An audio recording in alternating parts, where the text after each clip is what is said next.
Welcome to Donmar TV News Channel. Kung pagpapatuloy ang pagbabago, itataguyod ang bawat Pilipino. Sa kanyang talino, haahon tayo. Lilipad na ang agila, magtatanggol, magmamahal sa ating bansa. Lilipad na ang agila, at bagong araw at pag-asa kanyang dala. Sa kanyang mga pagpag, kasama tayo sa pag. Ito po yung 54 na barangay leader natin na nasa likuran po natin na 100% po na sumusuporta sa inyong kandidatura sa paparating na halalan. At ang gagawin po namin ang lahat naming makakaya para may panalo po ang kandidatura nyo dito sa sila ng Mabalacan. Dahil naniniwala po kami sa angarin ninyo at sa angarin po ng ating kasalukuyang Presidente Duterte ay pagpatuloy ang magandang gobyerno sa bansang Pilipinas laban sa korupsyon, sa illegal na droga at sa pinakaulian po yung development na nakikita natin. Marami na po ang nagbago sa bansang Pilipinas sa pamamagitan po ni President Duterte. Kaya sana huwag niyo po kaming tanggihan yung sambayan ng Pilipino na ikayatin kayong tumakbo sa pagka-presidente sa darating na 2022.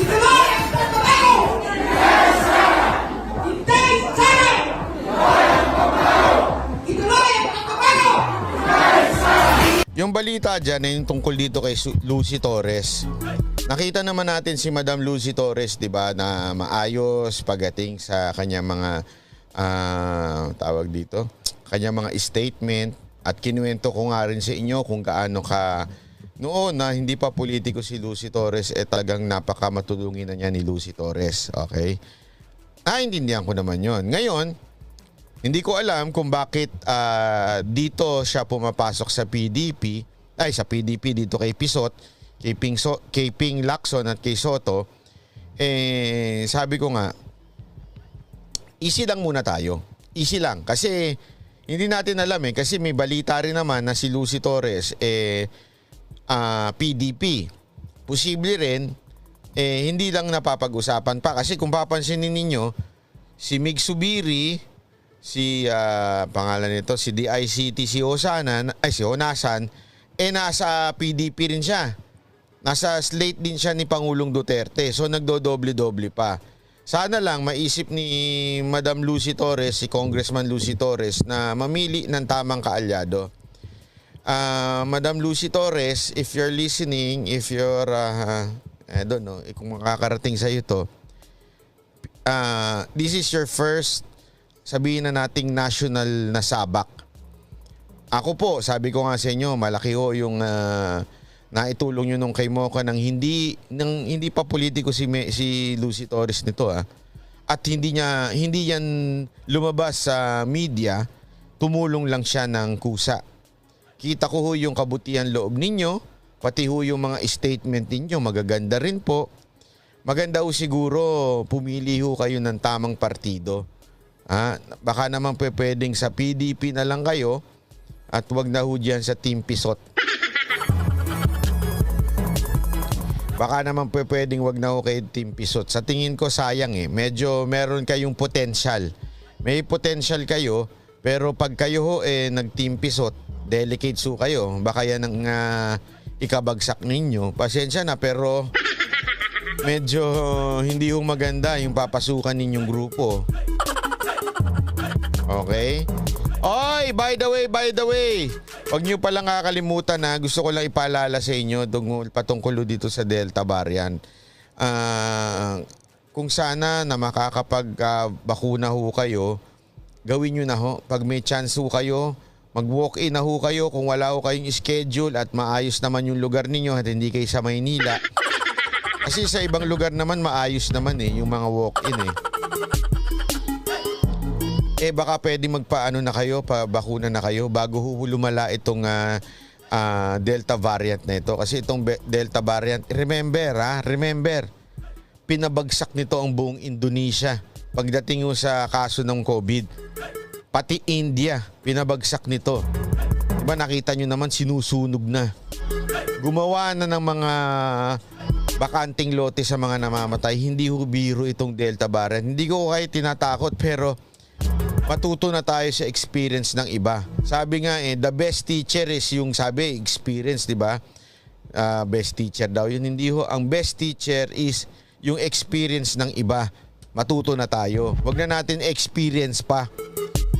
So, kung kaya ninyo magpabakuna, parang awa nyo na, especially senior ho kayo, prioridad ho kayo ng gobyerno eh. Pag senior ho kayo, prioridad ho kayo ng gobyerno, pwede ho kayong mag-walk-in. As far as I know, pwede ho kayong mag-walk-in at insist nyo na senior kayo, except sa Maynila. Pasensya ho kayo mga senior sa Maynila, ah. Dahil makikita naman natin sa TV, di ba? Pag taga Maynila, kahit senior, walang senior doon. Oh. Pero sa ibang lugar, pag senior kayo, pinapriority kayo eh. Oh, di ba? So kung taga Maynila kayo, sorry. You deserve it. Binoto nyo yan eh. In terms of, kasi marami nagtatanong na yung qualification ni Mayor Sara Duterte, is it because dahil Duterte siya? Hindi po. Kung nailabas sa balita, hindi ko lang nailagay dito, pero si Mayor Sara Duterte po ang pinaka-top performing mayor ng buong Pilipinas. Okay? Hindi po si TikToker at hindi rin po yung si Bagito. Okay? Sino? Hindi po si Vico Soto at hindi rin si Isko Moreno. Kasi ano yung nakikita natin lagi sa media eh. Remember, hindi naman ho ang basihan ay media. Wala akong problema kay Vico Soto. Maganda naman yung ginagawa niya. Pero in terms of siguro experience, alam naman natin si Mayor Sara ay matagal na hong mayor ng Davao yan. Every time na hindi pwede na si Pangulong Duterte, siya ho ang humahalili. At dahil doon, maganda ang nagawa niya bilang mayor, kaya nga siya ang naging top performing mayor ng buong Pilipinas. So, what am I saying? I'm saying is that Sara Duterte is not famous just because of Duterte, but because maayos naman talaga ang kanyang pamamalakad. Okay? Bilang mayor, hindi ho lang, ang kinagandahan nga ho sa kanya, hindi ho siya TikToker. Kasi yung ibang mga mayor dyan, pambihira ho, lahat tinitiktok. Lahat, pati pati bahay niya nila-live. Hindi ko nga alam kung ano siya, mayor siya o vlogger eh. Ha? Sa totoo lang, kung ako lang si Mayor Sara, kung ako lang sinabihan siyang, ang mayor hindi dapat naglilibot. Ang mayor dapat ganito. Kung ako sana sinagot ni Mayor Sara yun, sinabi niya, ang mayor hindi dapat nagtitiktok. Ang mayor hindi dapat nagla-live. Ang mayor dapat nagtatrabaho ng hindi kailangan i-live. Kaya lang hindi mapagpatol si Mayor Sara Duterte.